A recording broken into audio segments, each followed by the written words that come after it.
Okay, I am going to start the meeting now. I just want to share my screen to bring up the agenda, so just bear with me.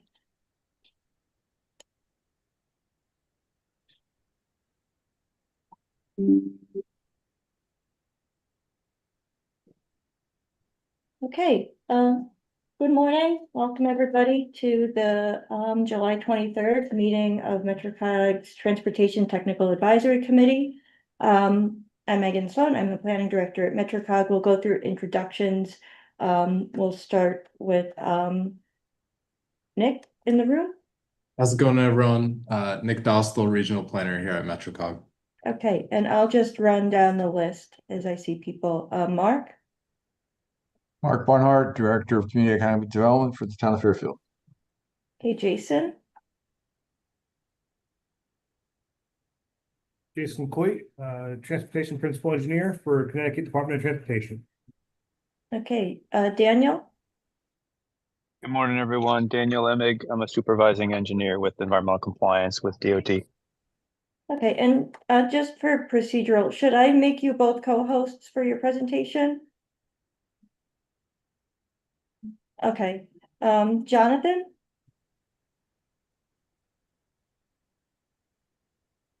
Jonathan Mullen, Assistant Planning Director, Town of Fairfield. Okay, Bill Holsworth? Hi, good morning. Bill Holsworth, Director of Economic and Community Development for the Town of Monroe. Okay, George Estrada?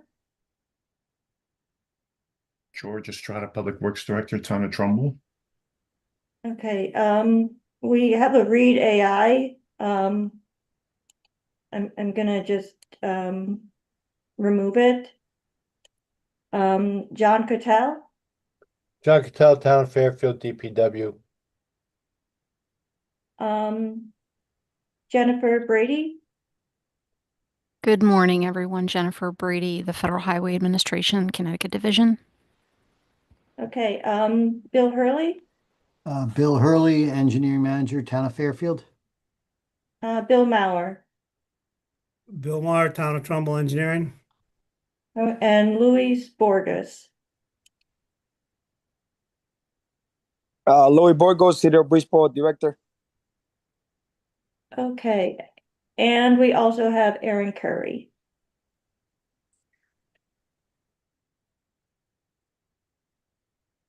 He's still connecting. Well, did I miss anybody? Aaron Curry is also Deputy Director for the City of Bridgeport. Okay. Okay, it looks like he's still trying to connect. So why don't we start with the first item on the agenda? This is a general overview of Connecticut DOT's MS4 permit. And thank you, Daniel and Jason, for attending the meeting today. I'll stop my sharing so you can share anything you need to.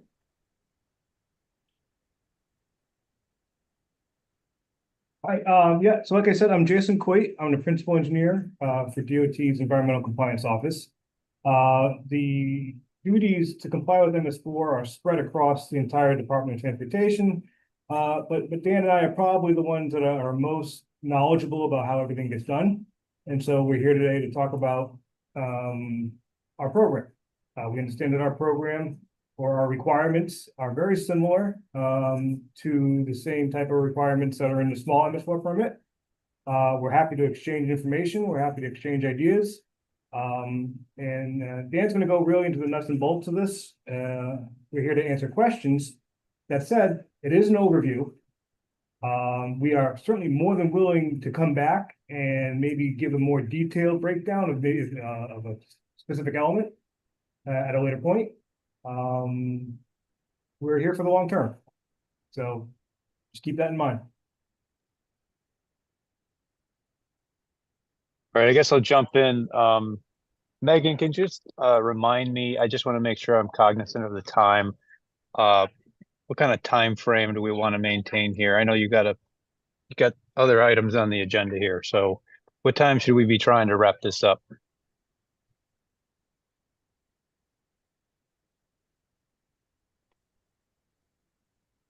Sorry, Megan. Can you hear me? Megan, you're muted. Sorry, about a half hour. About a half hour. At All right. the So it's, most, including questions and everything. I'm sure some of our attendees are gonna have specific questions. I can run through the rest pretty quickly. okay. So we'll try to, get done the bulk of this in 20 minutes. We got a lot of information here. Like Jason said, we can come back. So I'm probably going to blow through some slides here pretty quickly. All right. Let's see here. All right. So, just as an overview, I was going to do a quick poll to see who's in the room and their MS4 knowledge. We'll just skip that, but just a little bit on MS4 basics and background, and then a little bit about the team here at DOT who works on MS4 issues. And then we'll dive into some of the more specific requirements that are in our permit. And again, we share a lot of the same MS4 permit requirements that are in the municipal permits. We did get a consent order from EPA in December of 2023. And a lot of that's been carried over into our recently reissued MS4 permit that just became effective in July. So again, at its most basic, and forgive me if this is 2101, but MS4 obviously is an acronym for Municipal Separate Storm Sewer System, public conveyance system that discharges to a water of the U.S. And obviously the primary goals of the MS4 permit are to improve the quality of the stormwater that's discharging from these systems. I won't go into the regulatory history in any great detail, but emanates from the Clean Water Act from 1972, kind of refocused on non-point source pollution in the early 90s. 1999 was when the small towns started to get MS4 permits, and most of the Connecticut municipalities got the first permit in about 2004, and all the MetroCOG municipalities are covered under the small MS4 permit. That original number was increased to 121 communities in 2017 when DEEP reissued the small municipal permit. DOT got their first permit in 2019. There was a reissuance of the small MS4 permit in 2023. And then, like I said, DOT just got their new permit here in July. We have a number of people that work part-time on MS4 issues. I'm over there on the left under Jason, and I've got 3 people that work underneath me, Masangivil and Greg. And then we get support on some issues, some requirements from the Office of Environmental Planning. And just as an FYI, if there's ever any MS4 questions, the entire team can be reached at that email at the bottom, dot.ms4@ct.gov. You'll see that email address again at the end of the presentation. There's really 6 main elements of an MS4 permit. There's elements such as public outreach and education. Part of the reason we're here today. We'll spend a little bit of time just talking about how DOT operates our illicit discharge detection and elimination program. Obviously, there's construction, post-construction, and then there's pollution prevention and good housekeeping, mostly the maintenance side of things. In addition, both of us, municipalities and DOT, both have additional impaired waters monitoring requirements, and I've got a slide on that at the end. So illicit discharge detection and elimination, some of the base requirements that are both in our permit and in DOT's permit are to map the system, preferably in a GIS format. So we've been working hard on that. Once you have the system mapped, then the permit would require you to screen the outfalls for potential illicit discharges. And then I'll try to follow up if you do find an illicit discharge to identify the source and eliminate it. Like I said, the first step on the IDDE requirements is to actually map the system. DOT has made a lot of progress on that to date. We're calling 102 towns completely mapped, which equates to about 68% of the state.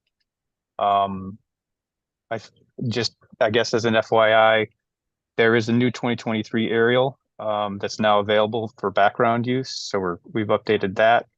And then our requirement is to complete the mapping by July 1st of 2029. And we're certainly on pace for that. Just as an FYI, obviously we, DOT, are only mapping our state infrastructure. We're not mapping private or municipal stormwater assets. But this is a slide just showing the current status of the towns we are considering, that we consider complete. Obviously a good portion on the east side of the state. And then the MetroCOG area, we've made a lot of progress. Apparently we're still working in Fairfield, but I believe all of the other MetroCOG communities we are calling done, which doesn't mean they're 100% correct, but we've done the field work, looked at all of the archived plans. So the vast majority of our stormwater system should be correctly mapped in our GIS system. We use the map for all kinds of things. It's a really powerful tool. There is public access to it. On the next slide, I can show you how to get there. Obviously, it does show the geometry of the drainage network, but we're also using it for tracking work orders for as far as maintenance of assets. Then we can compound those inspections over time, so we can see any inspection record looking back to the past. And that's both maintenance, is if a basin needs to be cleaned out, or it's a condition rating. So there's a structural deficiency, there may be a head wall or something that needs to be fixed. We're tracking both of those. In addition to some of that inspection data, we've supplemented the network map with all kinds of supporting GIS information that really helps give you a picture of what's going on. So again, the map is available to the public through this link, and we can send you this presentation at the end. But if you go to CTDOT Open Data, and then down there on the bottom left, CTDOT Drainage Network Interactive Map, then you can have access to the mapping that we've done to date, see what stormwater assets we have mapped in your municipality. And then through that new system, it's even possible, not that I can tell you how to do it, but to download a geodatabase and then import that into your own map if you're so inclined.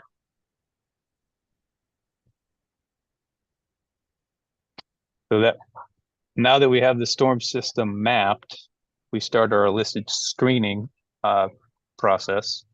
So Viola here in the office is in charge of giving out the assignments to our on-call consultants. We have 3 on-call consultants here at DOT that are screening outfalls for us. We basically divide it into a town or 2 at a time. Consultants will go out, screen the outfalls that we've assigned to them, update the database, and then we will ask for a report just to consolidate and summarize the work that they've done for us. From that, then we'll do our illicit discharge investigations. One of the big components that we share with municipalities is the post-construction requirements.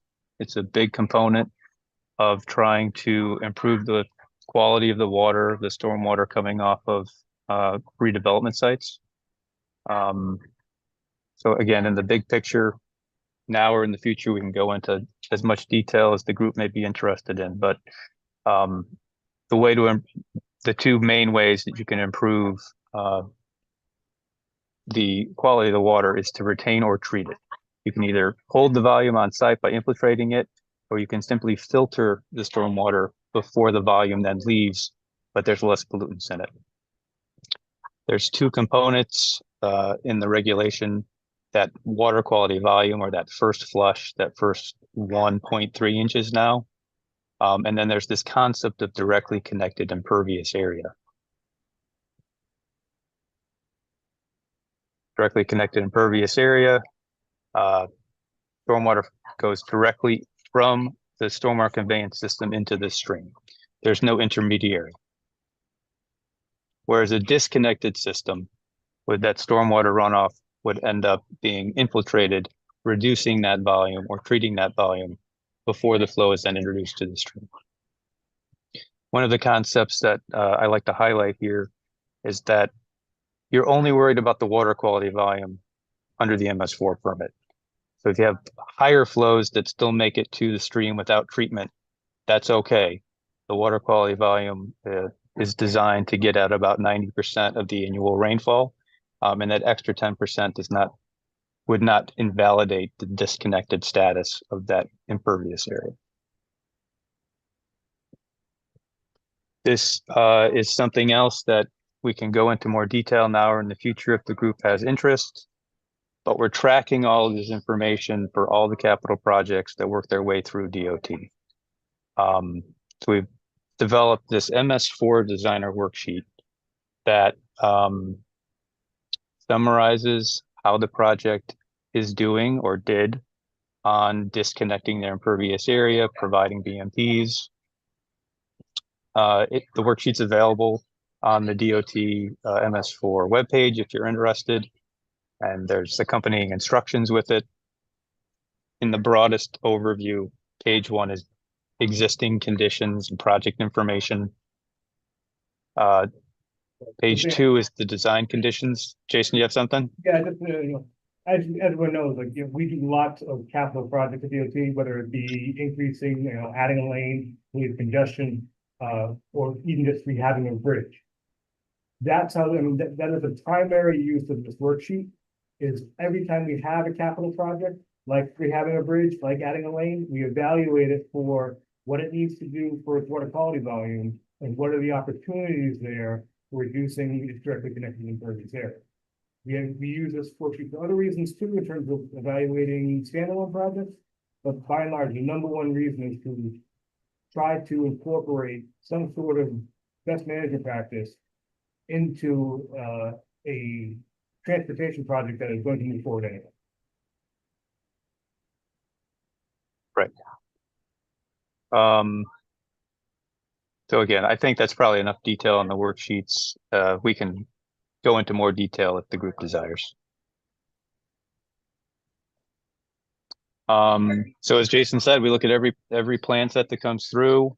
3 folks that are on my team are in the process of reviewing all those plans. We pulled some numbers from our most recent annual report. Looks like last year we looked at about 133 plans. And about half of them had impacts to the MS4 system. So they were probably adding or subtracting impervious area. The rest of them may have been simply repaving jobs or lighting jobs, and they didn't impact MS4. One of the requirements that we formerly shared with the municipalities was this DCI reduction goal. A reduction of 1% annually is what is in both of our permits. I think both of our permits said initially 1% reduction in years 4 and 5, and then 1% annually thereafter. So typically DCI reductions are achieved through the capital projects we were just talking about, or if needed, you supplement that with standalone MS4, with standalone retrofit projects. And if you're a municipality, then you can use the redevelopment opportunities privately to help meet that goal. Obviously, that's not a tool that's in DOT's toolbox, but that can be one of the ways that it can help municipalities meet the DCI reduction targets that are in the permit. Just some examples from the deep stormwater quality manual about how you're disconnecting this impervious area, how you're treating or retaining this water quality volume. There's all kinds of variations on this theme, but it could be an infiltration trench, a bioretention area, could be a dry well. Again, just a few examples of the methods at which the water quality is improved.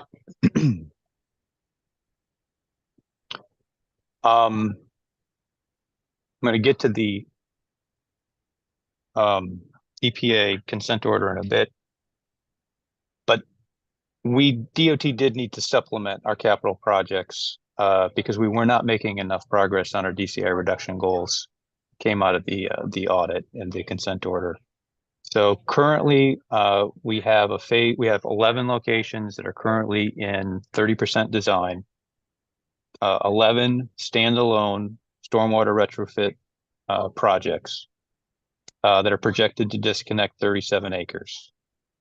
We do have three of the 11 locations are in the MetroCOG area. We've got 2 in Stratford and 1 in Trumbull.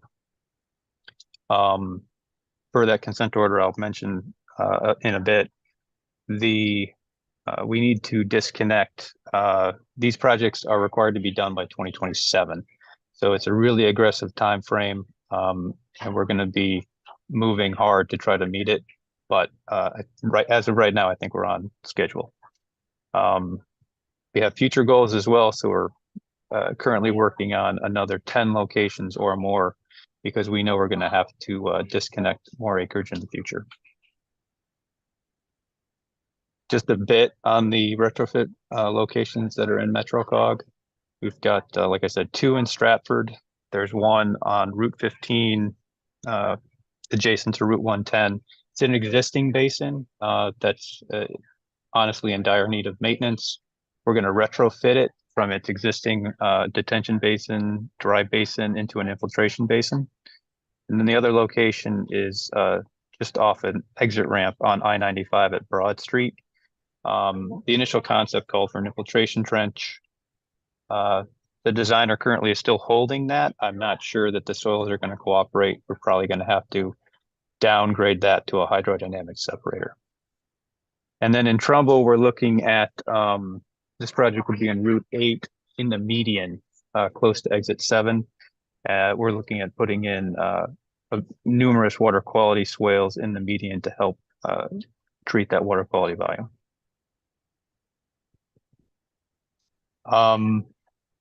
Another requirement that we both share is that once these BMPs are in the ground, obviously they need to be inspected and maintained.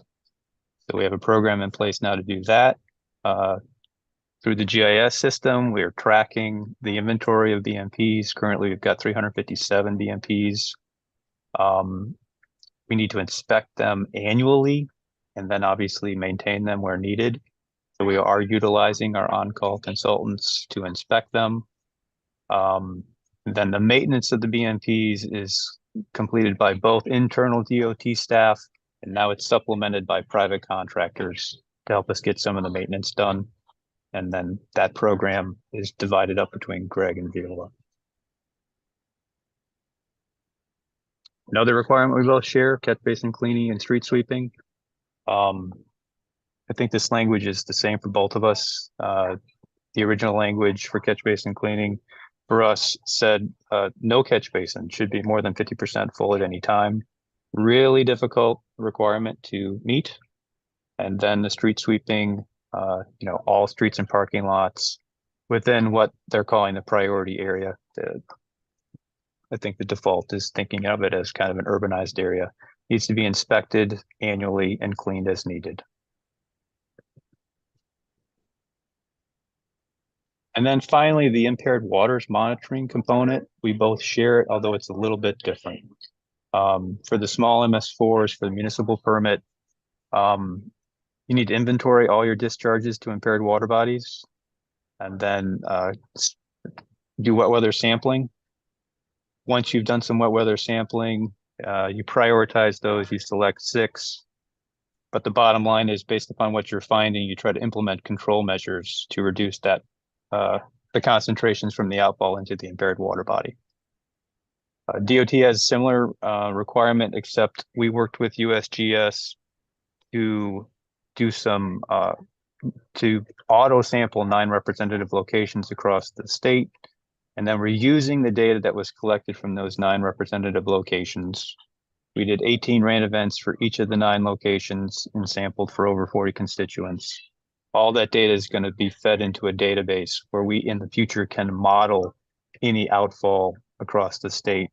And that's what's in our consent order, that we're required to use the model to evaluate all the outfalls. And again, the attempt to prioritize and implement control measures where it makes sense. All right, so that was the permit. And now just a little bit on the audit. I think we're doing okay for time. I just got a couple more slides here.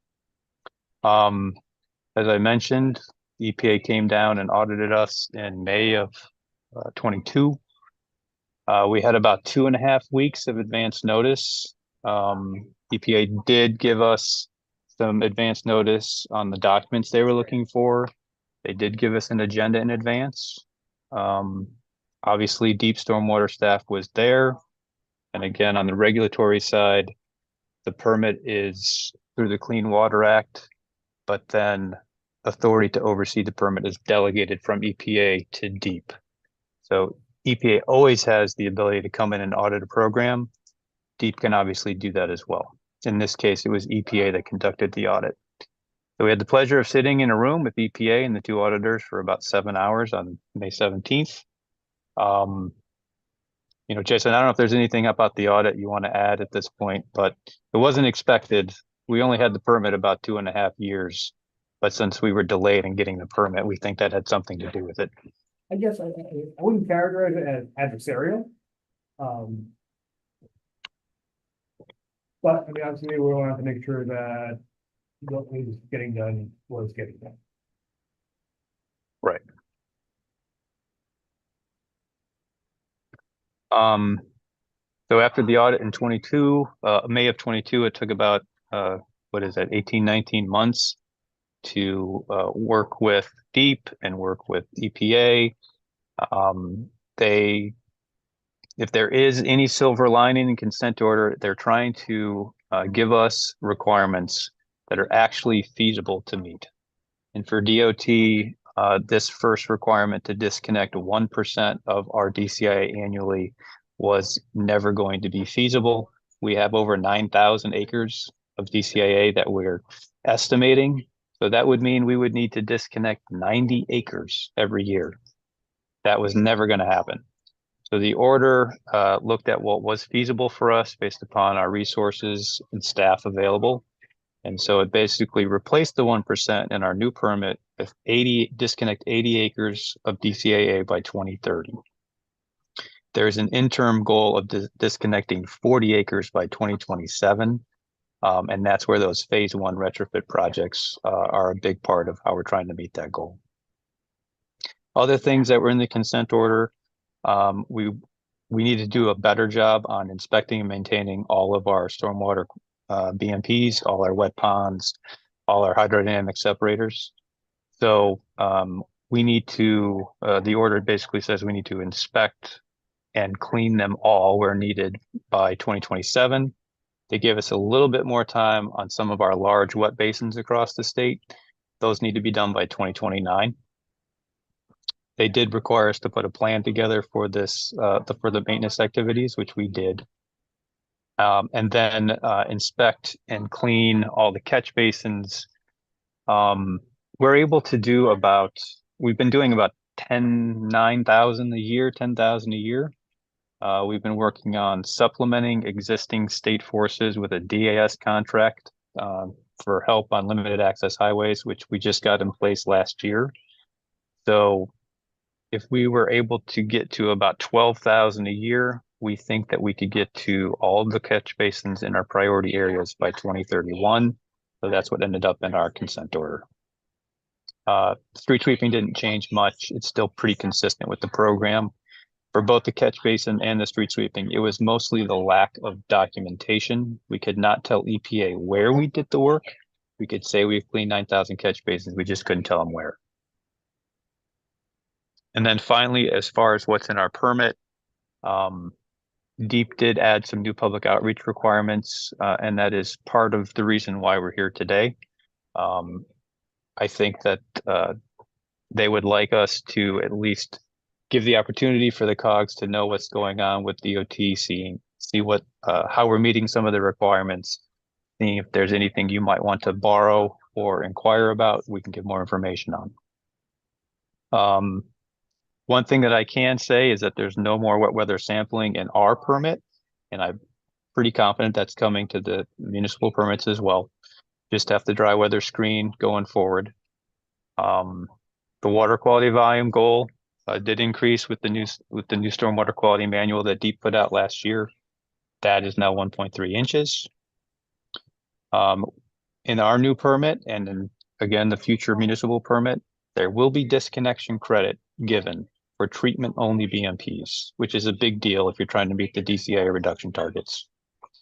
And then again, all of the requirements in the consent order were carried over into our permit.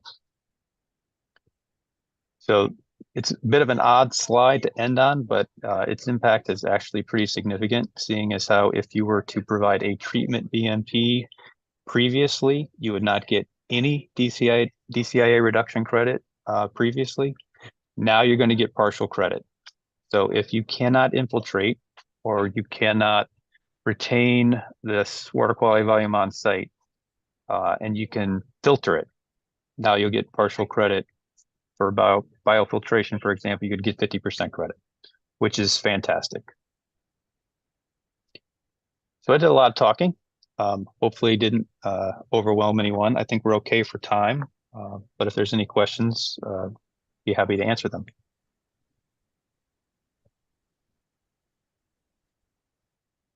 And I can always follow up on other items if there's, very specific questions that are going to take some time for, for members. Actually, I have one, Megan, if it's okay. Just when you talk about that last slide with the credit, so if you did say a 1 acre bio retention or infiltration trench or whatever, then you're able to, if it's 1 acre, I'm just trying to figure out how does the credit, how do you use the credit? Well, if you're able to do an infiltration, then you would always have gotten full credit for that. You get 100%. If you design an infiltration system to retain that water quality volume, then you'd get 100% credit. What you would not have gotten is you've put in, say, a sand filter in that location because you didn't have the soils to infiltrate. Previously, you wouldn't have gotten any disconnection credit for that, for installing that sand filter. Now you're going to be able to get at least some credit for that. Okay. All right, I got it. Thank you. Yep.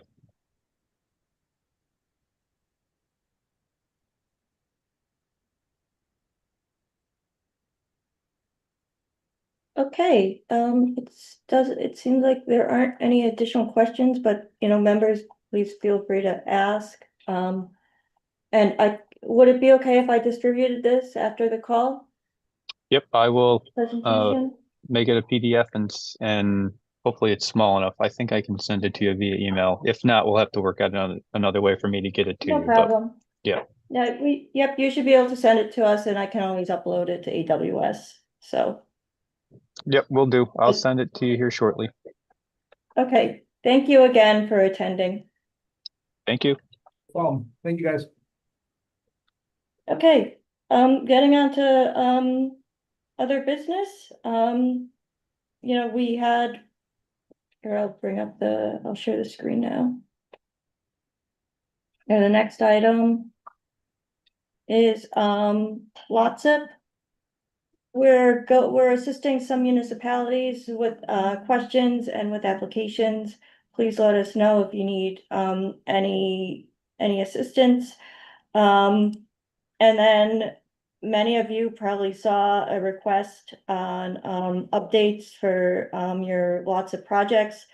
I would like to get it into Connecticut DOT this week, so please send me your updates as soon as possible. Any questions on LOTSIP? Okay, great. Oh, I was just going to say, those are like the quarterly reports you're looking for? yeah, yep. Okay, yep.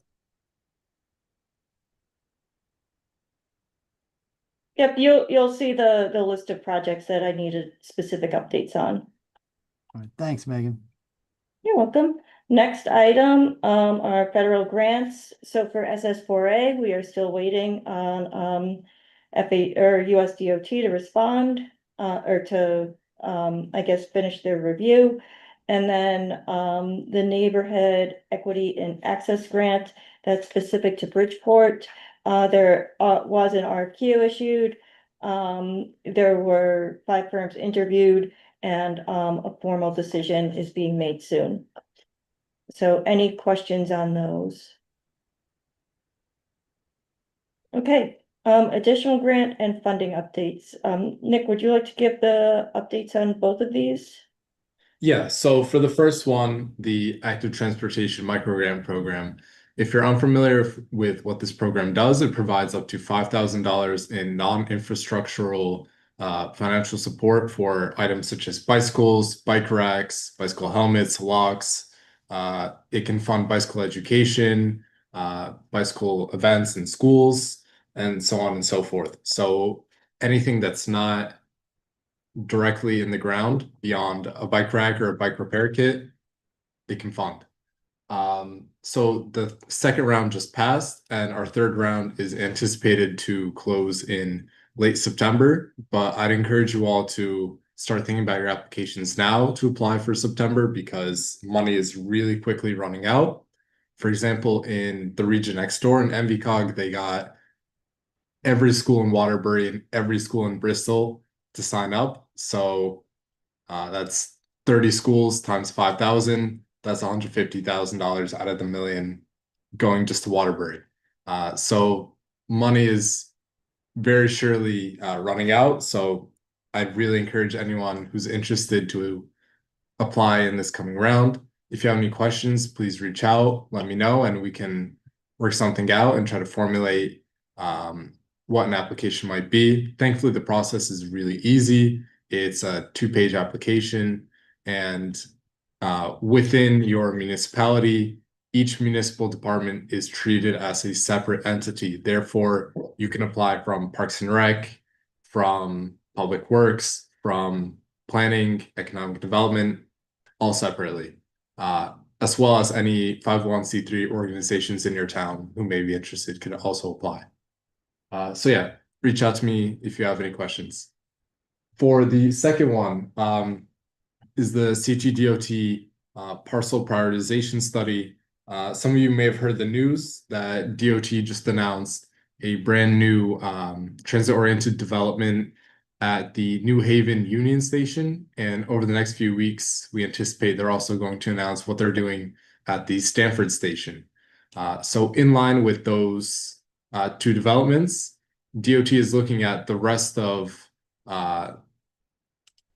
the Metro North Mainline corridor, as well as the rail stations across the rest of the state. They're looking specifically at DOT property to analyze what sort of TOD opportunities exist. So specifically, as part of their study, they have Stratford and Fairfield. If you are not in contact with the project team already, please let me know, and I'll be very happy to get you in contact with them. I think in September is when they're doing another round of outreach to the towns. So And I was on a call with the initial outreach to both municipalities, so I think we should. I think we're good there. But it's nice that they're being, proactive about this opportunity. Do you want to give the update on the active transportation plan too, Nick? yeah, sure.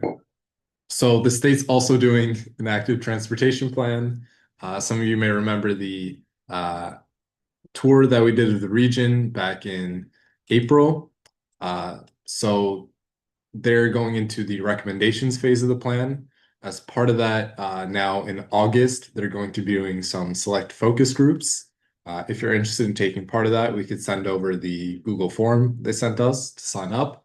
And then in September, they're going to be doing open houses in the towns again and more targeted outreach to municipalities. So be on the lookout for that. Okay, next item is the Regional Plan of Conservation and Development. I've been working with a lot of the people on this call about setting up, engagement opportunities at local events. We'll be attending farmers markets in Bridgeport, Monroe, Stratford, and Trumbull. Those have been finalized. And then we'll, work with other towns on, additional engagement. And then, we're just trying our best to get the word out. We've set up another round of focus group meetings. It's going to be 2 open houses.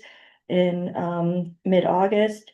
So most of the people on this call should have received an invitation to that. And you will be seeing more email blasts and updates from me about the plan. Next item is the safety action plan update. Lindsay or Nick? And I also have the CPRG thing, so if one or both of you could take care of those items. Yeah, so the safety action plan will be undergoing an update this fall.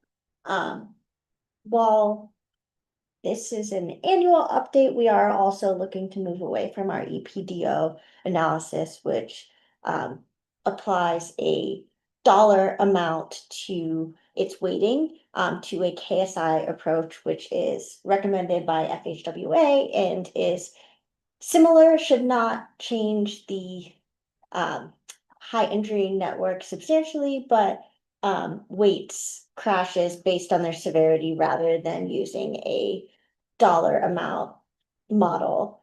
So we are working to update that plan this fall. In addition, MetroCOG passed a complete streets policy, and we are looking to include a list of complete streets projects within that plan, so that document can serve both purposes for the region. And so we will be reaching out as we update the plan to remind you which projects are included in the safety action plan, as a reminder to be eligible for Safe Streets funding under the Safe Streets and Roads for All grant program. Those projects need to be included in a plan, our plan, or a municipal plan. And so we want to make sure that if there are projects you're looking to apply for, that they are included in the plan.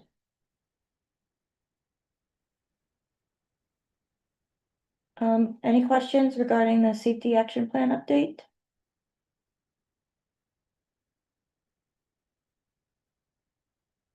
Do you want to discuss the CPRG? Sure. So we are also working on our climate pollution reduction grant from EPA, Comprehensive Climate Action Plan. Our first draft is due on August 1 and will be posted for comment then as well. There have been a number of opportunities to attend workshops over the past 2 weeks, and we are actively working to put those resources up on the CPRG website, which is swctclimate.com. If you missed those opportunities, and we're happy to put you in touch with the presenters. In the meantime, we are working on that draft and look forward to having something to share on August 1. And Lindsay, if you send me that information, I can always include it in my follow-up email. Definitely will do. Okay, so this meeting covered a lot, but we're nearing the end of it unless anybody else has any questions. Next meetings, we have the Safety Planning Subcommittee on August 20th, September 17th, and November 12th are the next two TTAC meetings. Before I end the call, does anybody have any other questions or comments or other projects or plans you want to bring up that we may not have discussed here?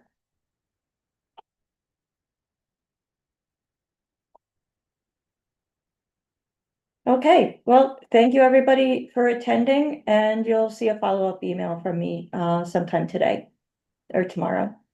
Take care. Thank you.